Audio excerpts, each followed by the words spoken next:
Jusuf Hamka kena tegur Prabowo, tangannya ditarik ketika bersalaman, Babah selalu mendoakan. Pengusaha, Jusuf Hamka ditegur Presiden Republik Indonesia, Prabowo Subianto usai meresmikan terowongan silaturahim yang menghubungkan Masjid Istiqlal dan Gereja Katedral, Gambir, Jakarta Pusat pada Kamis, 12 Desember 2024. Momen tersebut terekam dan diunggah oleh pria yang akrab disapa Baba Alun itu lewat Instagramnya Jusuf Hamka pada Jumat, 13 Desember 2024.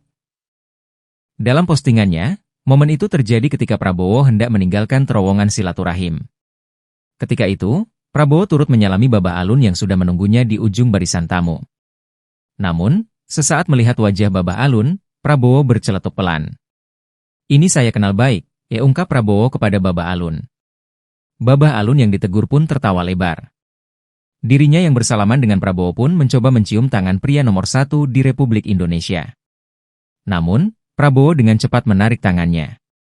"Sehat, Pak?" ujar Baba Alun dibalas senyuman oleh Prabowo. Prabowo kemudian menepuk-nepuk bahu Baba Alun sembari berbincang singkat. Melengkapi postingannya, Baba Alun mengaku telah ditegur keras oleh Prabowo.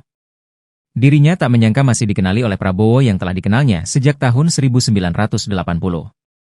Pria yang dikenal sebagai pengusaha jalan tol itu pun mendoakan Prabowo agar selalu sehat dan panjang umur serta sayang kepada rakyat Indonesia.